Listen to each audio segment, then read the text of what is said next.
Alors nous nous retrouvons autour de notre série « Les lois du ciel ».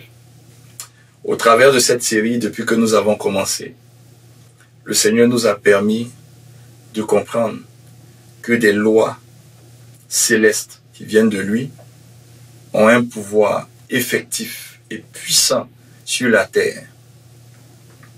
Il est important de les connaître. Nous n'allons pas voir toutes les lois, elles sont nombreuses, mais par la grâce de Dieu, les différentes lois que je touche avec vous sont tellement capitales qu'il est important de revenir là-dessus et même par l'Esprit de Dieu d'être davantage enseigné là-dessus. Parce que certaines personnes m'ont dit que lorsqu'elles revenaient sur ces messages, qu'elles les reméditaient, qu'elles les réécoutaient, le Saint-Esprit justement leur expliquait encore d'autres aspects de ces lois. Je veux rendre grâce à Dieu pour vos vies.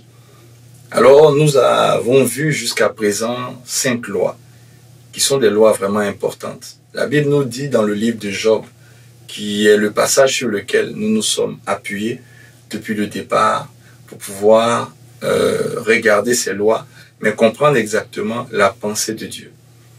Job 38, verset 33 nous dit ceci. Et c'est Job qui le dit, le Seigneur lui parle, mais par des questionnements. Et nous savons que chaque fois que Dieu nous pose des questions, notre Dieu nous pose des questions, c'est qu'il veut nous révéler quelque chose d'essentiel pour notre destinée. Alors, il dit, connais-tu les lois du ciel? Ce qui veut dire qu'il nous apprend qu'il existe des lois du ciel.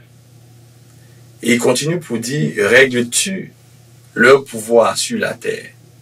Alors nous comprenons que d'abord il existe des lois du ciel, mais ces lois aussi ont un pouvoir certain sur la terre. Et quand on parle de pouvoir, ça veut dire que ces lois-là, elles sont très importantes parce qu'elles dirigent, elles conduisent des événements sur terre. Elles conduisent même des vies sur terre. Et Jésus vient dans le Nouveau Testament, il apprend à Nicodème lors de sa rencontre avec Nicodème nuitamment. Il apprend à Nicodème que lui, Jésus, il vient du ciel. Et Jésus dit à Nicodème, lorsque je vous parle des choses terrestres, vous ne saisissez pas ce que je vous dis. Comment allez-vous, je paraphrase, vous allez le retrouver en Jean 3, 12, comment allez-vous saisir et comprendre lorsque je vais vous parler des choses du ciel ou célestes? Et Jésus précise à Nicodème que lui, il vient d'en haut. Le Fils de l'homme, là, il vient d'en haut. C'est ce qu'il dit à Nicodème. Tout simplement, il était simplement en train de dire à Nicodème que il existe dans les cieux des lois qui régissent le monde naturel dans lequel nous vivons. C'est pour cela qu'en apprenant la prière de notre Père, il a dit que ton règne vienne sur la terre comme au ciel. Ça veut dire que le règne de Dieu s'établit par des lois que Dieu définit sur terre. Il existe des lois physiques, des lois chimiques, biologiques, peu importe. Mais ici, nous sommes en train de toucher des lois spirituelles. Des lois spirituelles qui vont te permettre, toi, en tant que serviteur de Dieu, de savoir exactement comment marcher, afin que ce que Dieu a prévu pour toi, le règne notamment, puisse se manifester dans tous les aspects de ta vie. Mais aussi que ceux qui ne sont pas serviteurs de Dieu, qui nous suivent, qui nous suivent au niveau de nos différents cultes, comprennent aussi que Dieu a établi des lois par amour pour toi et moi. Parce que Dieu est amour. Tout ce que Dieu établit est la manifestation de son amour. Et par amour pour toi et moi, Dieu a établi des lois qui te permettent de fonctionner sur terre. Mais l'une des caractéristiques de cette loi ou des lois du ciel, c'est la justice de Dieu. Dieu établit des lois pour que sa justice soit manifestée. Je parle de justice et je mesure bien mes mots. Pourquoi justice? Parce que pour pouvoir être juste, il faut établir des lois qui ne tiennent pas compte de la taille, de la couleur de la peau ou de l'environnement d'une personne, mais que ce soit des lois impersonnelles. C'est pour cela, la Bible nous l'apprend en Nombre 15, verset 15. La Bible nous dit que les lois que Dieu établit, ce sont des lois qui touchent tout le monde. Que ce soit étranger, que tu appartiennes au Seigneur, peu importe d'où tu viens, ces lois touchent tout le monde. Et Deutéronome 4 nous explique que ces lois-là établissent la justice de Dieu. Donc Dieu est un Dieu juste, alors il établit des lois. Et il est important pour nous de connaître ces lois, pour ne pas traiter Dieu d'injuste. Et pour ne pas dire que Seigneur, tu es injuste dans tes jugements, tu es injuste quand tu fais telle ou telle chose. Dieu n'est pas injuste dans ses jugements, pas du tout. Il a établi des lois. Et il faut marcher en fonction de ces lois. Depuis que j'ai commencé à parler des lois du ciel, j'ai eu quelques questions, mais par la grâce de Dieu, j'ai pu répondre à ces personnes-là. Et je ne sais pas si c'est aussi tes questions. Certains m'ont dit, mais c'est un pasteur, on ne vit pas selon les lois. Si on vit selon la loi, alors on n'est pas dans la foi. Alors j'ai eu le temps de leur expliquer, je veux te l'expliquer à toi aussi qui me suis, que même la foi, il existe la loi de la foi. C'est une loi à la foi. C'est une loi. Et en parlant de loi, je ne suis pas en train de te conduire dans le légalisme pour te dire, si tu ne fais pas ceci, tu n'as pas ton salut, ou si tu fais ceci, non. Le salut, c'est gratuit. Le salut de Dieu, il suffit simplement de dire, Seigneur, j'ai besoin de toi. Seigneur, je te donne ma vie. Tu as le salut de Dieu. Tu as le salut de Jésus. Mais dès que tu as ce salut-là, tu ne peux pas faire ce que tu veux de ta vie. Pas du tout. Il est important de connaître ces lois-là pour mieux te conduire dans la vie de tous les jours, pour que ce salut-là, non seulement te soit bénéfique, mais qu'il puisse aussi être bénéfique à une multitude autour de toi. Nous ne sommes pas sauvés en faisant des œuvres, mais lorsque nous sommes sauvés, nous faisons des œuvres pour glorifier celui qui nous a sauvés. C'est surtout ça.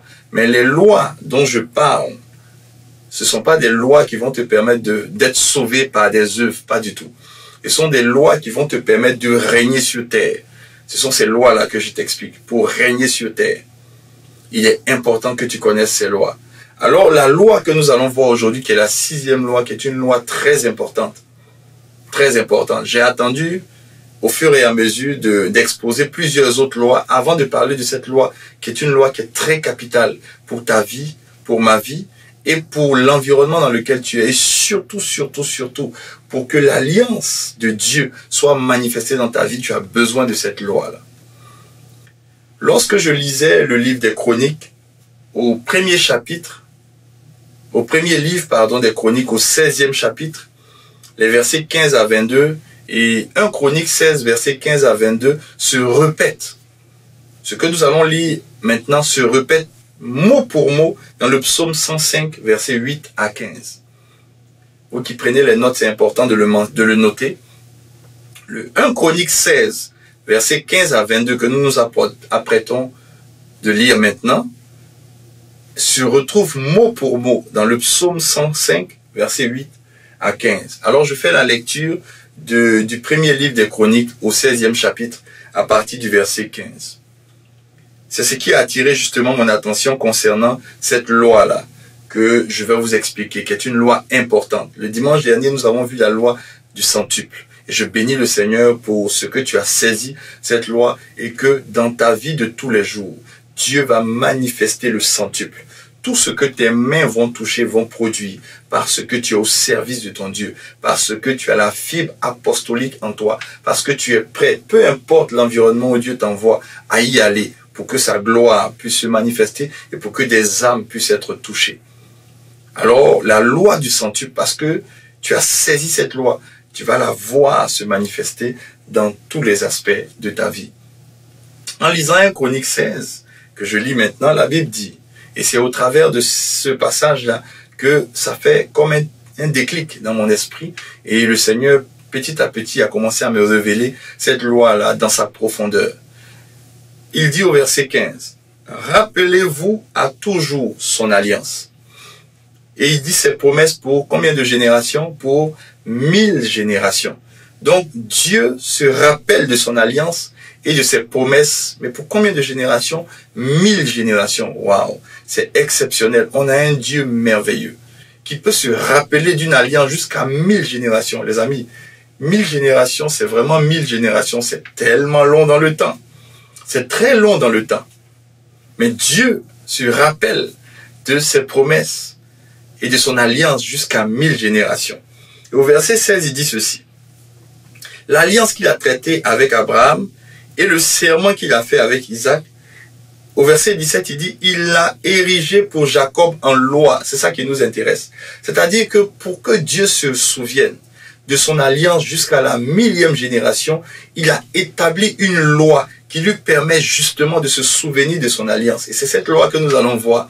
Cette loi-là permet à Dieu de se souvenir de son alliance avec toi, de se souvenir de son alliance jusqu'à la 1000e génération. C'est-à-dire que tu sois vivant, il se souvient de son alliance. Tu dois déclencher, activer cette loi pour que l'alliance de Dieu puisse se manifester dans ta vie. Et je me suis rendu compte que plusieurs personnes n'activaient pas cette loi. Même moi, je ne comprenais pas cette loi. Je la comprenais de façon générale, mais je ne la comprenais pas dans sa précision. Et nous allons voir cette loi dans sa précision. Tu vas comprendre que, en fait, beaucoup de choses tardent dans ta vie. Pourtant, tu es en alliance avec Dieu parce que tu n'as pas activé cette loi. Alors, il dit, il a érigé pour Jacob en loi, toujours nous sommes au verset 17, et pour Israël en alliance éternelle. Au verset 18, il dit ceci. Disant, donc c'est Dieu qui parle, disant, je te donnerai le pays de Canaan comme héritage, comme l'héritage qui vous est échu. Donc c'est un héritage qui leur est échu. Et il dit, parce qu'il a établi justement, il a vu cette loi se manifester dans son alliance, alors il dit, ce qui t'est échu va t'être donné. Cette loi-là déclenche le souvenir de Dieu. Au verset 19, il dit ceci. Ils étaient alors peu nombreux.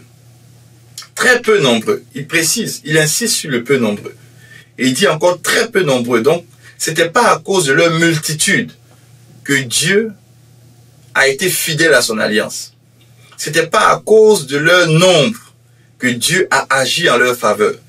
Il dit qu'ils étaient étrangers dans le pays. Étrangers dans le pays, donc très peu nombreux, étrangers dans le pays, donc dans un pays étranger, très peu nombreux. Au verset 20, il dit, ils allaient d'une nation à l'autre et d'un royaume vers un autre peuple. Mais il ne permit à personne de les opprimer et il châtia des rois à cause d'eux. Et il dit, ne touchez pas à mes oints et ne faites pas de mal à mes prophètes. Vous voyez ce que Dieu dit? Il dit, ils étaient peu nombreux. Ils n'étaient pas nombreux. Ils n'étaient pas en grand nombre. Ils allaient de lieu en lieu. Ils étaient exposés. Exposés à des peuples. Mais Dieu n'a pas permis qu'on les touche. Pourquoi? Parce que cette loi était déjà en action. Parce que cette loi, elle est totalement liée à l'alliance que tu as avec Dieu. Quand je vais t'expliquer cette loi, je ne vais pas seulement t'enseigner. Ce que je fais, je n'enseigne pas seulement. Mais au fur et à mesure que je te libère ces lois-là, elles prennent effet systématiquement dans ta vie. Ça, c'est l'onction prophétique que nous avons dans la maison.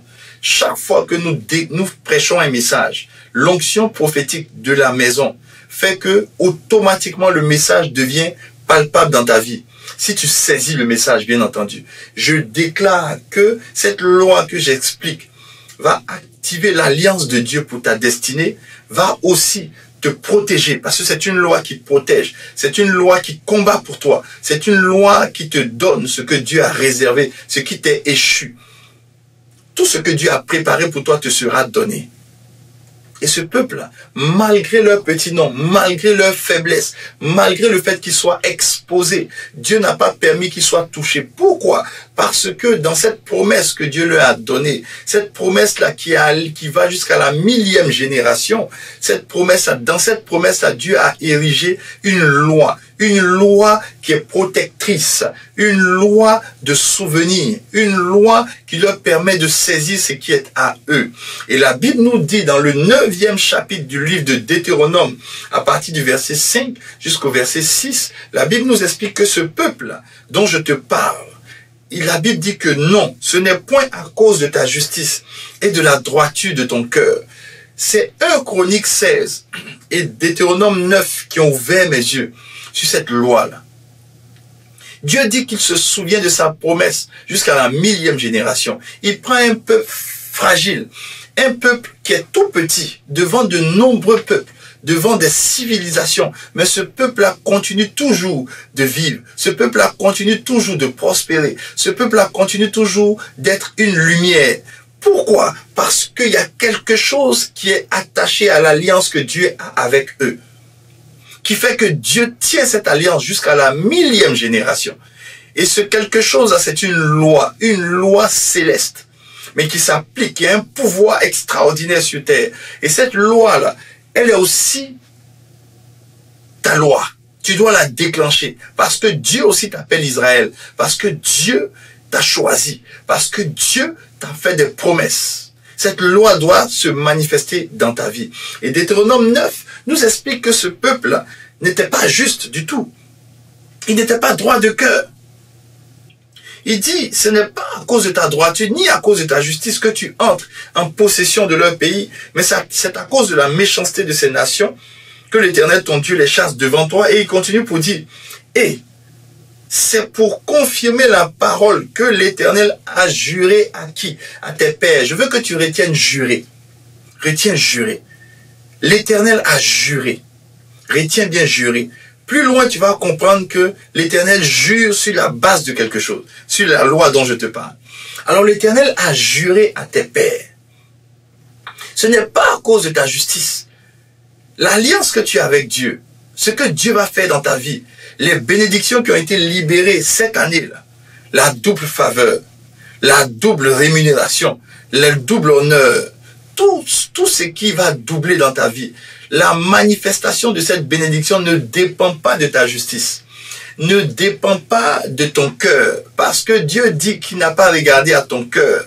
Mais il y a quelque chose dans la bénédiction, il y a quelque chose dans l'alliance qu'il libère sur ta vie. C'est une loi, cette loi-là, tu dois la saisir. C'est cette loi-là qui va faire que Dieu va agir en ta faveur. Et c'est très important que tu connaisses cette loi. Et par la grâce de Dieu, nous allons la voir, cette loi. Alors il dit, il a juré à tes pères, à Abraham, à Isaac et à Jacob. Et au verset 6, il dit, sache donc que ce n'est point à cause de ta justice que l'Éternel, ton Dieu, te donne ce bon pays pour que tu le possèdes, car tu es un peuple au cou raide. Il reprécise encore, il revient encore là-dessus pour dire, ce n'est pas à cause de ta justice. N'imagine même pas que c'est ta justice, pas du tout.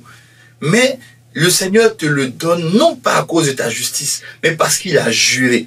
Mais comment a-t-il juré? Pourquoi a-t-il juré? Il jure toujours sur une base.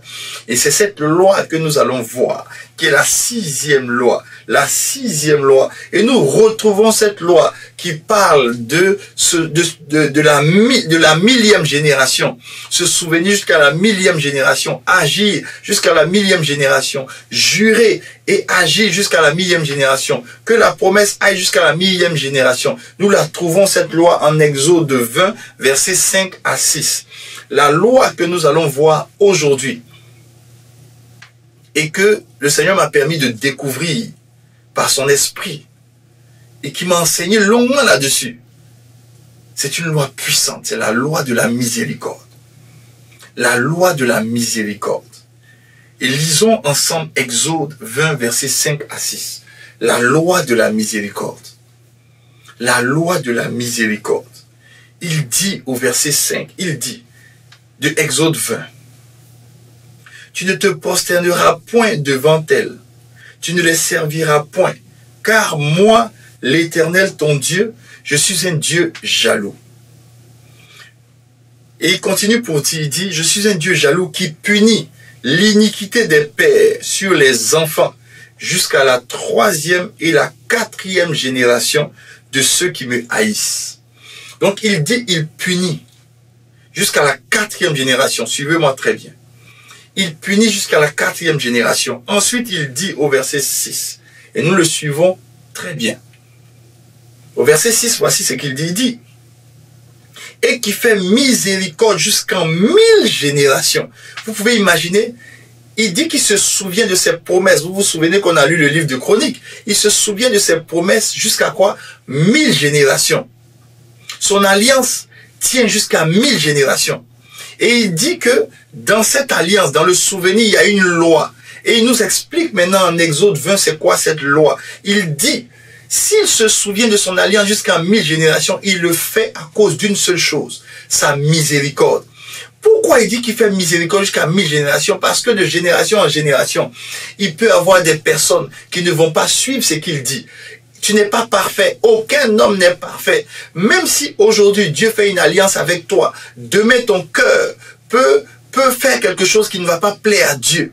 Mais Dieu, lorsqu'il établit systématiquement une alliance avec quelqu'un, il met quelque chose qui protège cette alliance. C'est cette loi que nous sommes en train de voir, la loi de la miséricorde. La miséricorde vient protéger l'alliance, de telle sorte que même quand l'ennemi se lève contre toi, lui, Dieu établit sa miséricorde pour toi. Et c'est sa miséricorde qui vient maintenant plaider en ta faveur. C'est sa miséricorde qui vient malgré tes erreurs, malgré le fait que ton cœur ne soit pas toujours dédié à lui, malgré le fait que ton cœur ne soit pas toujours tourné vers lui, malgré le fait que ton cœur n'est pas toujours gardé, malgré le fait que tu aies le cou raide, que tu sois rebelle par moment à ses instructions.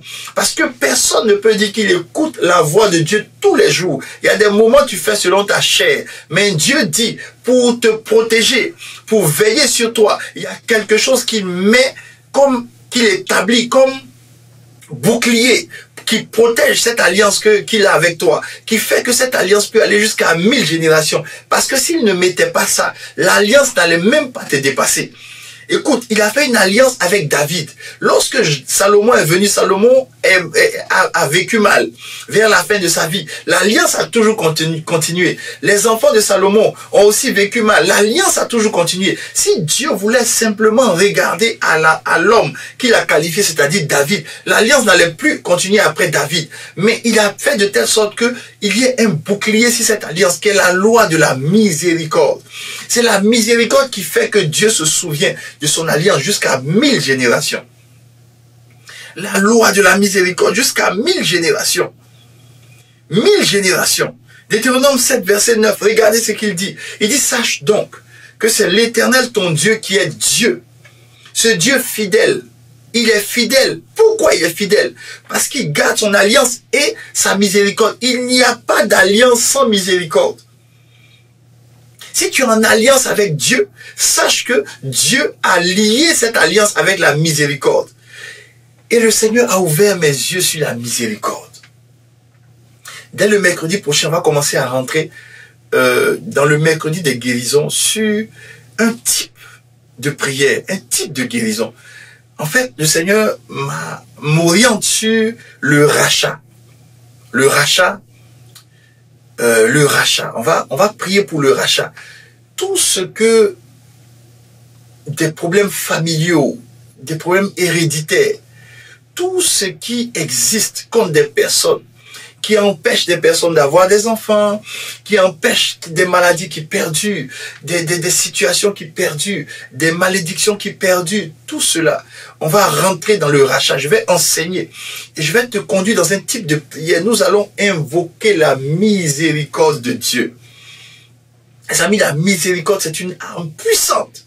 Le Seigneur a ouvert mes yeux sur cette arme. C'est une arme de guerre extraordinaire. C'est comme la bénédiction. Et je vais te montrer aussi plus loin qu'il ne peut pas avoir de bénédiction sans miséricorde. Dieu, lorsqu'il te bénit, il attache toujours à la bénédiction la miséricorde. Lorsque Dieu fait alliance avec toi, il attache toujours à cette alliance la miséricorde. Lorsque Dieu décide de marcher avec toi, alors il se réveille d'entrailles de miséricorde pour marcher avec toi. Parce qu'il sait de quoi l'homme est fait. S'il ne met pas la miséricorde comme bouclier, au bout de 5 minutes qu'il marche avec toi, il va te détruire.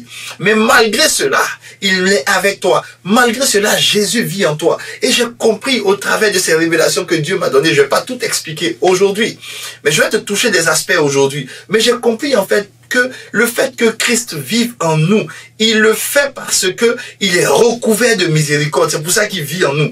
S'il n'avait pas la miséricorde, il n'allait pas vivre en toi parce que au bout de quelques minutes en toi, il allait te détruire.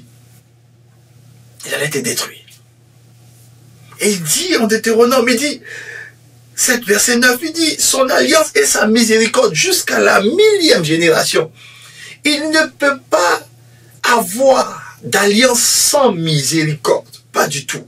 Pas du tout. Alors, retiens cette chose. Et on va aller, je vais t'expliquer maintenant de façon graduelle.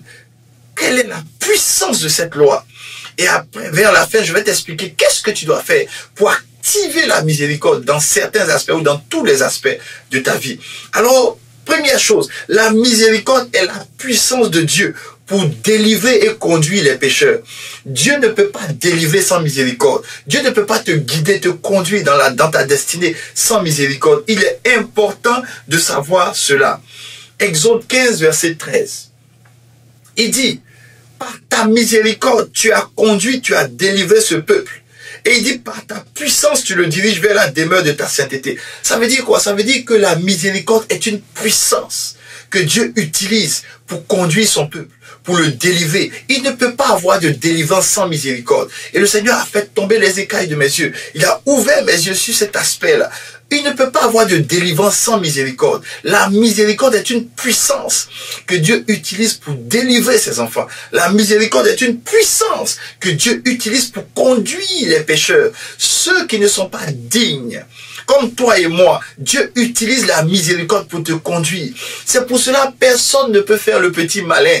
Personne ne peut penser qu'il est grand. Personne ne peut penser qu'il est meilleur que les autres. Non, parce que toi et moi, nous bénéficions de la miséricorde. Si ce monde n'est pas encore, n'est pas consumé, ce monde si méchant, ce monde qui détruit les valeurs de Dieu, ce monde qui n'est pas moral, ce monde-là où il y a de la méchanceté, où les gens pensent du mal des autres, où après avoir ri avec quelqu'un, on veut sa déchéance. Ce monde-là si méchant, pourquoi Dieu ne le détruit pas? C'est parce que c'est un Dieu de miséricorde. C'est un Dieu de miséricorde. Et la miséricorde est une puissance pour délivrer. Une puissance qui délivre. C'est la miséricorde. Néhémie 9, verset 19. Néhémie a compris. Quand vous lisez tout Néhémie, vous allez voir que Néhémie, en fait, a compris la loi de la miséricorde. Et il dit au verset 19, vous allez lire certainement la suite plus tard, il dit, dans ton immense miséricorde, tu ne les abandonnas pas au désert. Et la colonne de nuée ne cessa point de les guider le jour dans leur chemin. Ça veut dire que c'est la miséricorde de Dieu qui les a sauvés d'abord de l'Égypte. C'est la miséricorde de Dieu qui a veillé sur eux pendant leur chemin en Égypte, pendant leur chemin dans le désert. C'est la miséricorde de Dieu qui a fait qu'ils avaient à manger dans le désert. C'est la miséricorde de Dieu qui a fait qu'ils avaient des biens. C'est la miséricorde de Dieu qui a fait que Dieu était présent au milieu d'eux. C'est la miséricorde de Dieu. Et la Bible dit ici, dans ton immense miséricorde. Un peuple qui a le cou raide, un peuple qui n'a pas un cœur pour Dieu, un peuple qui murmure, un peuple qui se plaint. Et les amis, je parle de toi et moi. L'église aussi est comme ça. L'église se plaint par moment. L'église murmure par moment. Toi-même dans ta vie, tu vas pas me dire que tu n'as pas passé une semaine sans te plaindre ou même avoir de mauvaises pensées dans la tête. Oui, si le Seigneur voulait faire attention à toutes tes mauvaises pensées, tu n'allais pas bénéficier de sa grâce et de ses bontés. Mais à cause de son immense miséricorde, même quand tu traverses le désert, il ne t'abandonne pas. À cause de son immense miséricorde, même quand tu es dans des situations compliquées, il envoie son Saint-Esprit, qui est une colonne de nuée, qui te guide, qui te montre le chemin. C'est sa miséricorde. C'est sa miséricorde. C'est une puissance, les amis. Une puissance qui conduit. Nombre 14, verset 19. Pardonne l'iniquité de ce peuple, selon quoi? La grandeur de ta miséricorde. Comme tu as pardonné à ce peuple depuis l'Égypte jusqu'ici. Ça veut dire que depuis qu'ils sont en Égypte, Dieu est venu à envoyer Moïse pour les faire sortir de l'Égypte. À cause de quoi? La grandeur de sa miséricorde. La miséricorde a pardonné leurs erreurs. Ils étaient en Égypte, c'était le peuple de Dieu. Ils criaient à Dieu, mais ils n'étaient pas un peuple saint. Parce qu'ils faisaient des choses aussi que Dieu n'aimait pas. Mais à cause de la grandeur de sa miséricorde, il les a fait sortir de l'Égypte. Et il a fait une alliance avec eux. Et cette alliance-là tient. Aujourd'hui, si vous voyez le peuple juif qui tient dans cette alliance, ce n'est pas parce qu'ils sont meilleurs que toi et moi, non, c'est à cause de la loi de la miséricorde. C'est la miséricorde de Dieu qui veille sur eux, qui les protège, qui les garde, qui les fait briller. Et je vais te montrer comment activer la miséricorde. Oh, c'est merveilleux. Lorsque tu actives la miséricorde de Dieu, tu vois des choses exceptionnelles dans ta vie. Alléluia. Alors 2 Samuel 22, verset 51 nous dit ceci. Dieu accorde de grandes délivrances à son roi et il fait miséricorde à son oint.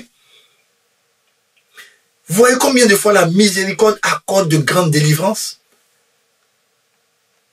À cause de la miséricorde de Dieu, tu vas recevoir ta délivrance. Tu reçois ta délivrance. Pendant même que tu me suis, tu reçois ta délivrance. Dieu ne regarde pas ce que tu as pu faire pour lui. Il ne regarde pas à tes qualités, non. Mais à cause de sa miséricorde, Dieu te délivre. Maintenant, Dieu te délivre. Tu reçois les délivrances de Dieu. La délivrance financière, c'est-à-dire que tous les fardeaux financiers qui pesaient sur toi vont quitter ta vie maintenant.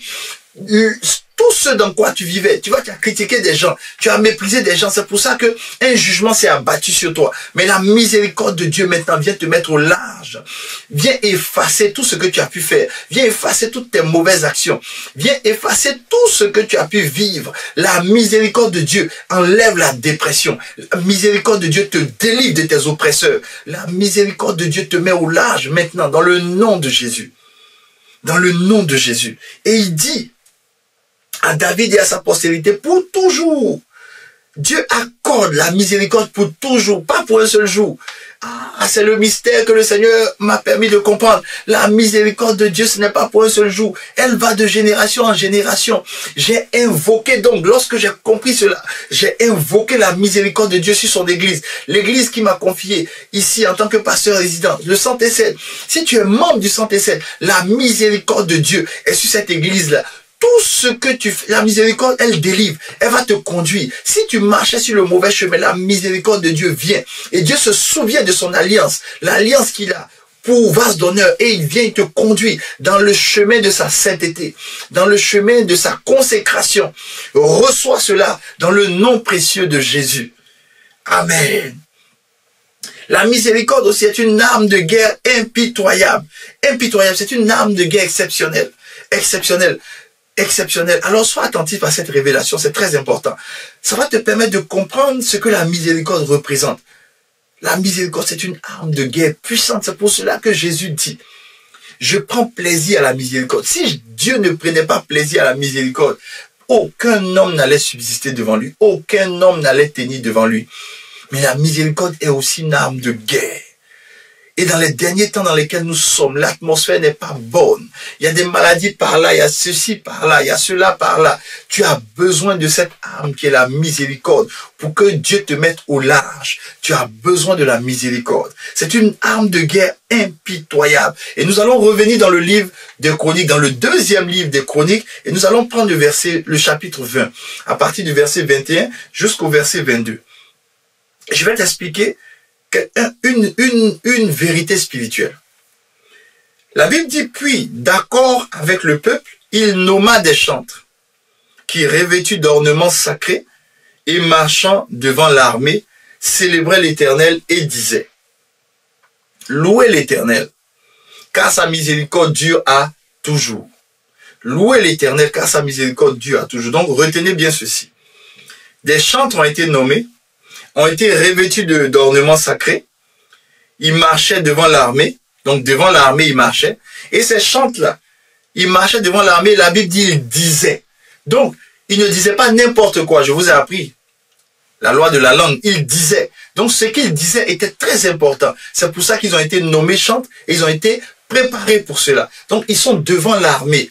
Et devant l'armée, regardez ce qu'ils disent. Ils disent, louez l'Éternel, car sa miséricorde dure à toujours. Donc ces chantres-là étaient en train d'invoquer la miséricorde de Dieu. La miséricorde qui rappelle l'alliance. Parce qu'il n'y a pas d'alliance sans miséricorde. Et l'alliance de Dieu, qui est une alliance éternelle jusqu'à 1000 générations, elle est toujours accompagnée de la miséricorde. Donc ces chantres-là, ils viennent devant l'armée et ils rappellent à Dieu sa miséricorde. La miséricorde. Et la Bible dit au moment où ils commençaient les chants et les louanges, qu'est-ce qui s'est passé?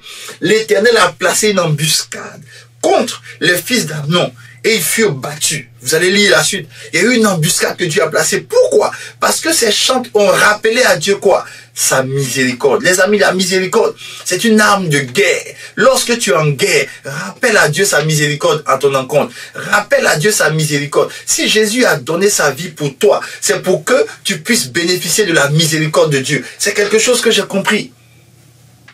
La miséricorde, elle triomphe toujours du jugement. Si Jésus a donné sa vie pour moi, c'est pour que je sois revêtu de miséricorde. Lorsque Dieu me voit, le jugement ne s'abat pas sur moi à cause du sang de Jésus. Donc le sacrifice de Jésus, c'est un sacrifice pour rappeler la miséricorde de Dieu à mon encontre. Alors la miséricorde, normalement, est une puissance de guerre. Lorsque tu es en guerre, rappelle à Dieu sa miséricorde. Et ici, les chantres étaient mis en avant pour chanter la miséricorde de Dieu. La miséricorde de Dieu. C'est cette miséricorde-là qui a fait que Dieu a tendu une embuscade à l'armée qui combattait ses enfants. Et je continue toujours dans cette révélation. Pour t'expliquer toujours, on va maintenant aller en 2 Chroniques, toujours verset 7, chapitre 7, verset 6.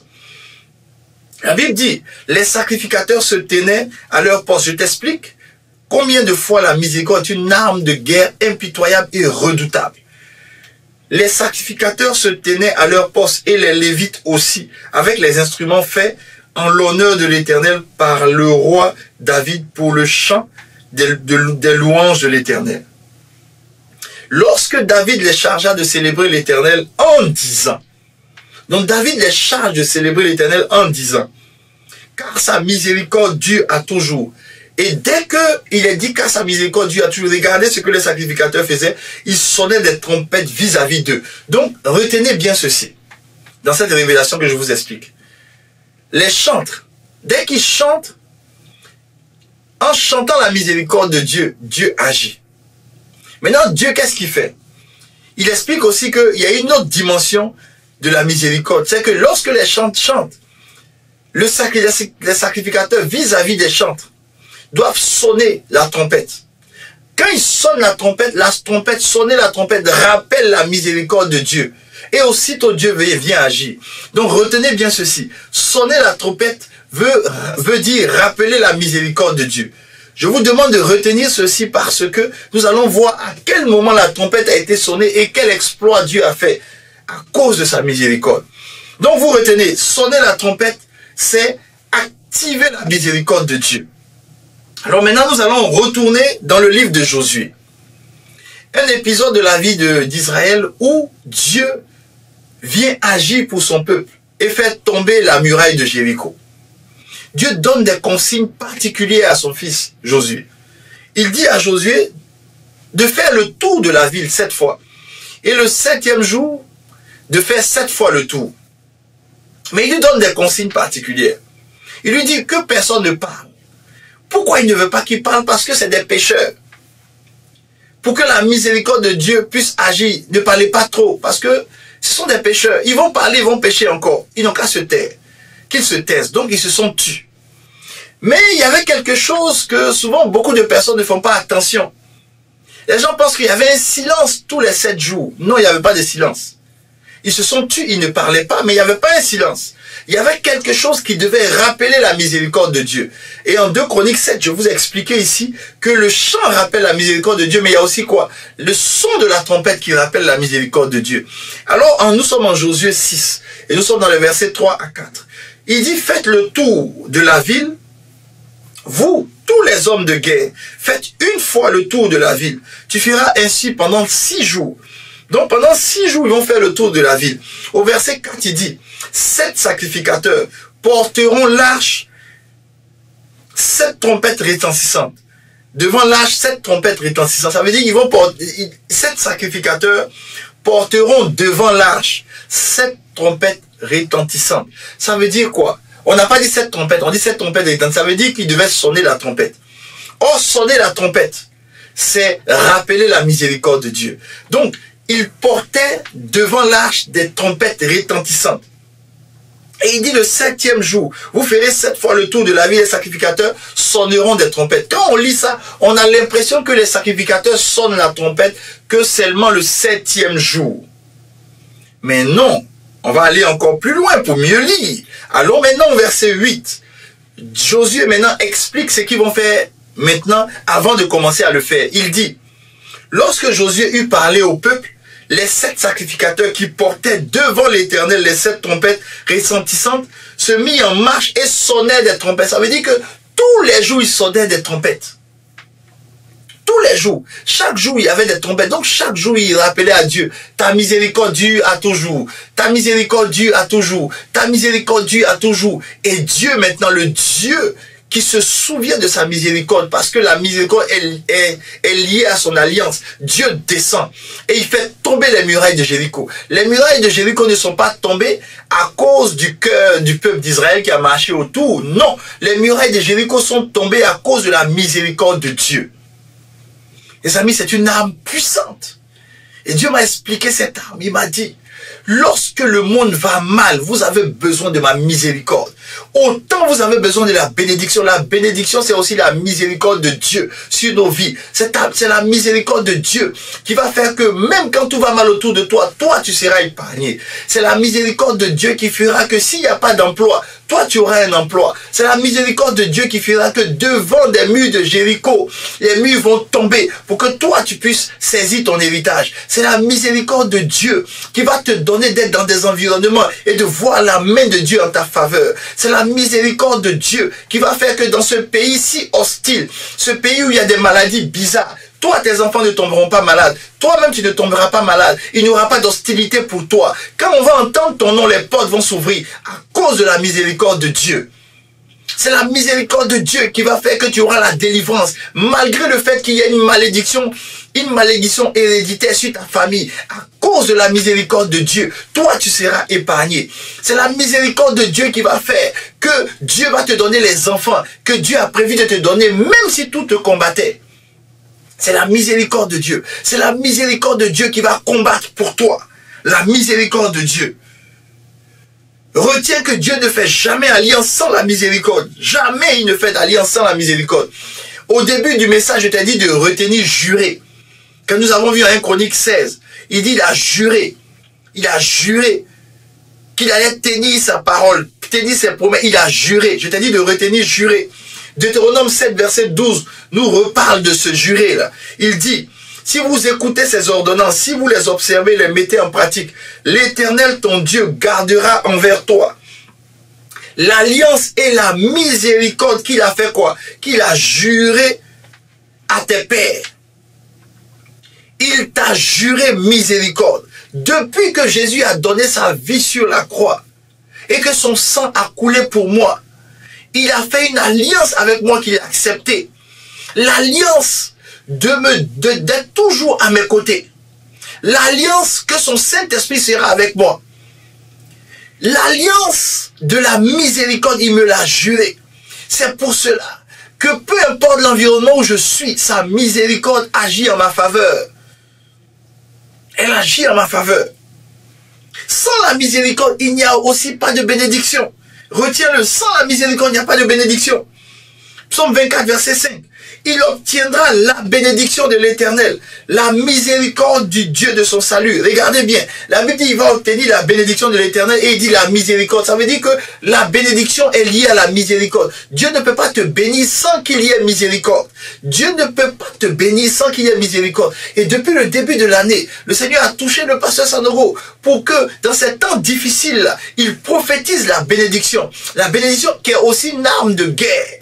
Une arme puissante de guerre. C'est la bénédiction dans les temps difficiles qui met le peuple de Dieu à l'écart. C'est la bénédiction dans les temps difficiles qui agit en faveur du peuple de Dieu. Mais il ne peut pas avoir de bénédiction sans miséricorde. Alors la bénédiction qu'il a libérée sur nos vies en début d'année est accompagnée d'une alliance de miséricorde. La miséricorde de Dieu va combattre pour ton salut. Alléluia. C'est pour cela que la Bible pouvait nous dire en Proverbe 10, 22 que la bénédiction de l'Éternel n'est suivie d'aucun chagrin. Pourquoi elle n'est suivie d'aucun chagrin? Parce que la bénédiction est toujours accompagnée de miséricorde. C'est la miséricorde qui fait que malgré ce que tu fais, la bénédiction de Dieu n'est pas accompagnée de chagrin. Sinon, Dieu peut te bénir aujourd'hui, mais le lendemain, tu peux changer. Et il peut changer sa bénédiction, mais il est constant. Dieu est fidèle. À cause de quoi? Sa miséricorde. Et regardez bien en Nombre 6, verset 23, où Dieu demande à Aaron et à ses fils de bénir. Il dit au verset 23, il dit, parle à Aaron et à ses fils, il dit, vous bénirez ainsi les enfants d'Israël, vous leur direz. Verset 26, que l'Éternel tourne sa face vers toi. Que l'Éternel tourne, ça fait partie de la bénédiction. Je suis en train de t'expliquer qu'il ne peut pas avoir bénédiction sans miséricorde. Donc, lorsque on dit que tu es béni. La miséricorde de Dieu est automatiquement attachée à ta vie. Cette loi-là se met en marche automatiquement dans ta vie. Alors, le Seigneur en Nombre 6, verset 23, il dit à Aaron, voici ce que vous allez dire en bénissant. Et au verset 26, il dit que l'Éternel tourne sa face vers toi. Ça, c'est aussi une bénédiction. Que l'Éternel tourne sa face vers toi. Mais lorsque nous allons dans le livre de 2 Rois 13, verset 23, nous comprenons ce que ça signifie que l'Éternel tourne sa face vers toi. Il dit, mais l'Éternel leur fit miséricorde et eut compassion d'eux. Il tourna sa face vers eux. Que l'Éternel tourne sa face vers toi, ça veut dire que l'Éternel te fasse miséricorde. Dieu ne peut pas te bénir sans la miséricorde. Il ne peut pas te bénir sans la miséricorde. Tu es béni, je suis béni. La miséricorde de Dieu accompagne la bénédiction. Elle accompagne la bénédiction. Ah, gloire à Jésus. Gloire à Jésus. Sans la miséricorde, il n'y a aussi pas de fidélité. Deutéronome 7, verset 12. L'Éternel, ton Dieu, gardera envers toi l'alliance et la miséricorde qu'il a jurée à tes pères. Pour que l'alliance soit gardée, pour qu'il y ait fidélité, il faut qu'il y ait miséricorde. Et Dieu m'a expliqué ceci. Il m'a dit, si tu veux voir quelqu'un qui est fidèle, c'est quelqu'un qui a un cœur de miséricorde. Parce que tu ne peux pas dire que tu es fidèle si tu n'as pas un cœur de miséricorde. Parce que tout peut t'emmener à ne plus être fidèle. Mais quand tu as un cœur de miséricorde, tu es capable de pardonner, même quand les personnes se trompent, et d'être fidèle à tes engagements, et d'être fidèle jusqu'au bout. Dieu est fidèle, non pas à cause de nous, non pas à cause de notre cœur, non, parce que nous avons aussi souvent le cou raide, nous sommes souvent rebelles à ses instructions. Dieu n'est pas fidèle à cause de notre cœur, non, Dieu est fidèle à cause de sa miséricorde. La miséricorde fait que tu es fidèle, fait que tu gardes ton alliance, tu gardes tes engagements. Et j'aimerais même dire ceci, et c'est quelque chose qui est important à enseigner dans les mariages, dans les couples. Ayez un cœur de miséricorde, parce que pour qu'il y ait fidélité dans un foyer, ça prend la miséricorde. Ne pas regarder à l'attitude de l'autre, ne pas regarder à ce que l'autre a fait ou n'a pas fait, mais d'avoir en soi la miséricorde. C'est la miséricorde qui garde la fidélité. C'est la miséricorde qui permet un engagement d'aller jusqu'au bout. C'est seulement la miséricorde. La miséricorde, c'est un garant de la fidélité. Sans la miséricorde, il n'y a aussi pas de moisson. Je vais t'expliquer ça et je vais maintenant t'expliquer après ça comment activer la miséricorde. Sans la miséricorde, il n'y a pas de moisson. Sans la miséricorde, il n'y a pas de moisson. Sans la miséricorde, il n'y a pas de moisson. Sans la miséricorde, il n'y a pas de moisson. Sans la miséricorde. Osée 10, verset 12. Il dit s'aimer selon la justice. Donc on sème. On évangélise en s'aimant. L'évangélisation de sémence. En s'aimant, on le fait selon la justice. Donc on parle de la justice de Dieu en s'aimant. Mais il dit moissonner selon la miséricorde. Pour moissonner, nous sommes dans la saison de la moisson. La décennie de la moisson. Nous devons manifester la miséricorde. C'est la miséricorde qui permet de moissonner. C'est la miséricorde qui permet de moissonner. Alléluia. Je vais développer ça au niveau de nos différents gemmes, au niveau de nos différentes tribus. Alléluia. Dans les différentes stratégies que nous allons mettre en marche en tant que moissonneurs. Ce sont des choses importantes à savoir. Ce sont des secrets importants de la parole de Dieu à savoir. Alléluia. Alors maintenant, comment activer la miséricorde dans ta vie? Comment activer la miséricorde dans ta vie? La première des choses que tu dois faire, reconnaître toi-même que tu es un vase de miséricorde. Ça veut dire quoi? Romains 9, verset 23. Et s'il a voulu faire connaître la richesse de sa gloire envers des vases de miséricorde qu'il a d'avance préparés pour la gloire. Alléluia. Il faut que tu comprennes que toi-même tu es un vase de miséricorde. C'est parce que Dieu t'a fait miséricorde que tu es présent, que tu es là, que tu respires. Tu es un vase de miséricorde. Oui, nous sommes des vases d'honneur, mais nous sommes d'abord des vases de miséricorde. C'est pour cela que nous sommes devenus des vases d'honneur. Et que Dieu se plaît dans nos vies parce que nous sommes des vases de miséricorde. Il nous a fait miséricorde. Sa miséricorde nous protège. Sa miséricorde veille sur nous. Donc tu es d'abord un vase de miséricorde. Retiens-le. Tu es un vase de miséricorde. Donc quand tu sais que tu es un vase de miséricorde, tu le reconnais. Tu commences à activer la miséricorde de Dieu sur ta vie. Il dit en 2 Corinthiens 4, verset 1, c'est pourquoi ayant ce ministère, selon la miséricorde qui nous a été faite, il reconnaît que c'est un vase de miséricorde. Il dit pas, j'ai ce ministère parce que je suis le meilleur. Je suis tant parce que je suis le meilleur. Je réalise ça parce que je suis bon de cœur, je suis meilleur. Les amis, vous qui me suivez, il n'y a personne qui est bon, qui est meilleur. Aucun. Sinon, la personne, ça allait être Jésus.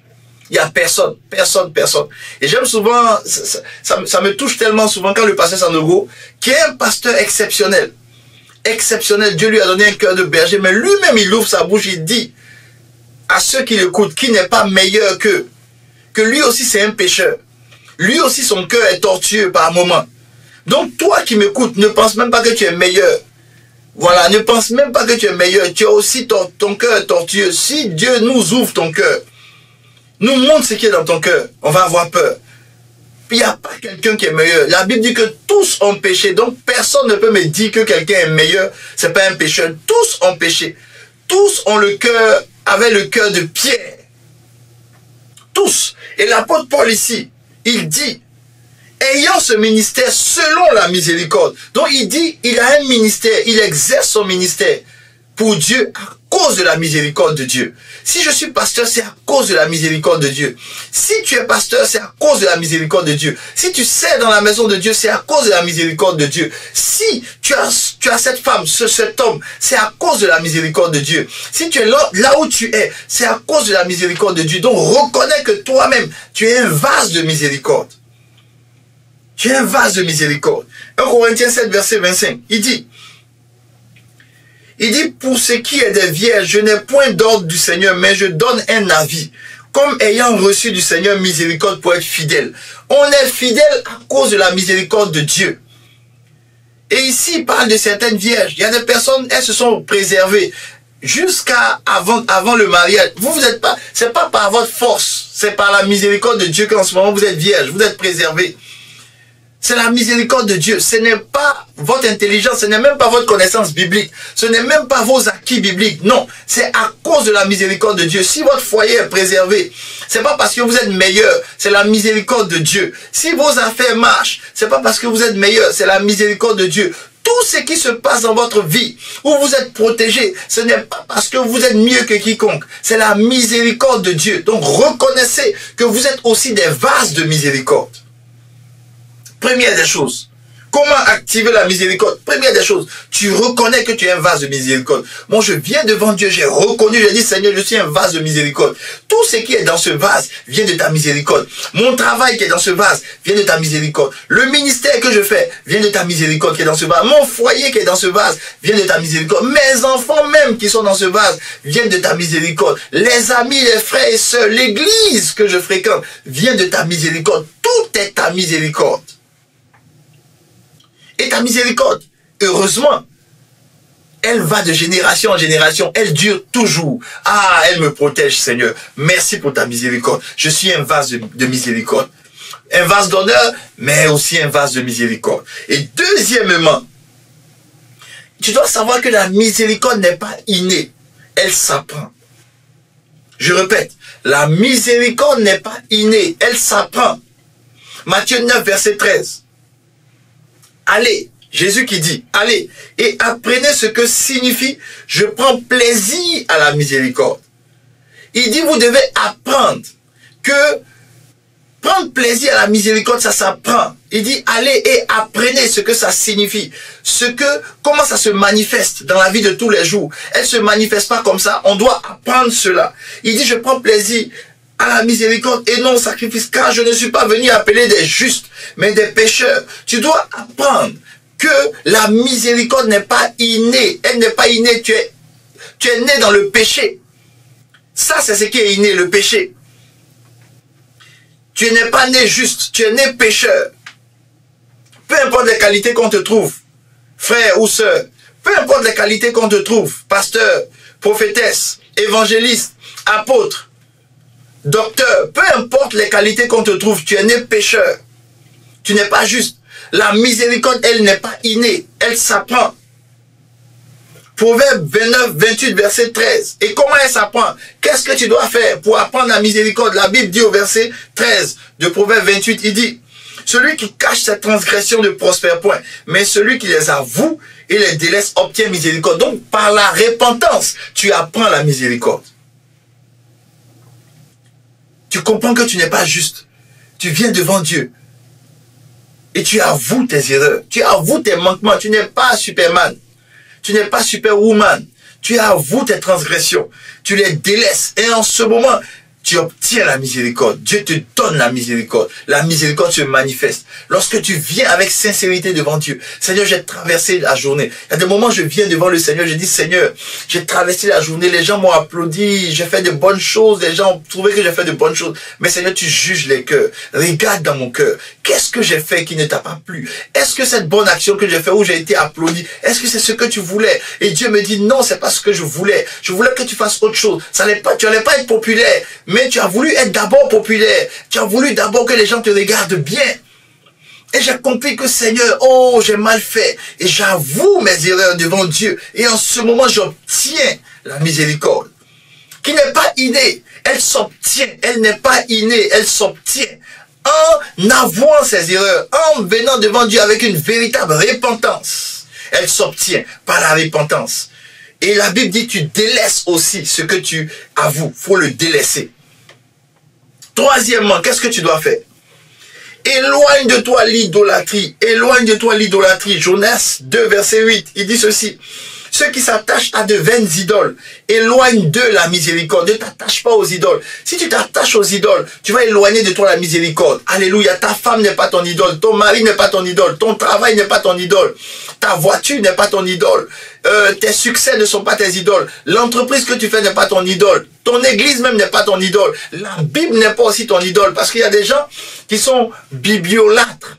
Oui, ils font l'idolâtrie de la Bible. Non, non, la Bible, oui, c'est la parole de Dieu. Mais c'est Jésus qui est au travers de chaque ligne. Alléluia. Il y a des gens, s'ils n'ont pas leur Bible dans leur sac, ils n'auront pas de bonheur dans la journée. Qui vous a dit ça?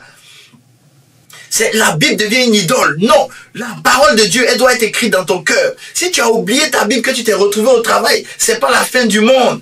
Bénis le Seigneur et reste connecté dans ton cœur avec Dieu. N'aie pas d'idole. Que Dieu soit celui que tu réveilles, celui que tu adores. Et il dit qu'il est dans ton cœur, il est présent à tout moment. C'est pour cela que la Bible dit que ceux qui s'attachent à de vaines idoles éloignent de la miséricorde. Il ne faut pas éloigner la miséricorde de toi. Donc n'aie aucune idole. Que Dieu soit seul dans ton cœur, que ce soit lui que tu aimes dans ton cœur. Alléluia. Quatrièmement, ne condamne personne, s'il te plaît. Ne condamne personne.